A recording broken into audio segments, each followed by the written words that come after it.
মাসি একদম একাই দাঁড়ায় গেছে। এখন একা দাঁড়ায় গেছে, দেখো এটা রেজাল্ট। চলবে, আস্তে আস্তে চলবে। এখন একজন ধরলে হবে, আগে দুইজন ধরতে লাগতো, এখন একজন ধরলে হবে।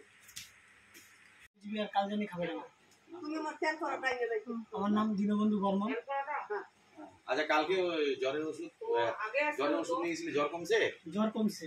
জ্বর কমছিল না মিথ্যা কথা বলতেছিস? না, জ্বর কমছিল, আবার রাত্রে আরেকটার দিকে আবার জ্বরটা আসছিল। ওষুধ ছিল, খাইলাম, পরে জ্বরটা আবার কমে গেছে। এই যে এখনো জ্বরটা এখন নাই। এখন জ্বরটা না থাকলে মানে ভিতর ভিতর মনে হয় কি জ্বর জ্বর ভাবে এরকম মনে হচ্ছে। আছে আছে, ঠিক আছে। ওষুধটা শেষ হয়ে গেছে, আবার নিতে আসছিস?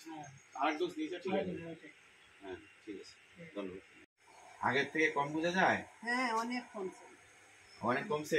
তোমার মুখের চেহারাতে বোঝা যায়, চেহারাটা অনেকটা লাইট হয়ে গেছে। হ্যাঁ, আর হলো ব্যথাটা কমছে? ব্যথাও কমছে।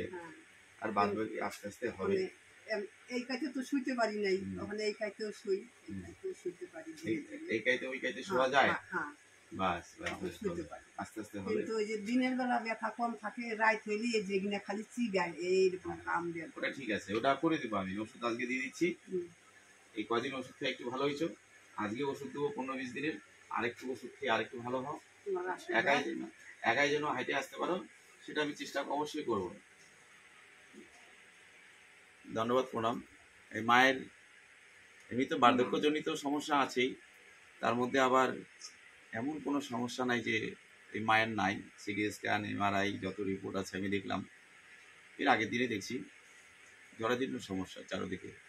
একবারে তো সব সমস্যার সমাধান করা যাবে না, ধীরে ধীরে এক এক করে করতে লাগবে। এই মা আগের থেকে অনেকটা ভালো আছে, প্রায় 20-30% অনেকটা ভালো আছে। যেরকম ব্যথা, হাড়ের প্রবলেম, শরীর উইক, দুর্বল। এখন মনে করেন যে আগে দুজন ভর দিয়ে চলতো, এখন একজন ভর দিয়ে চলতে পারে। একটু রিকভারি আছে, 100% হয়নি, একটু হয়েছে।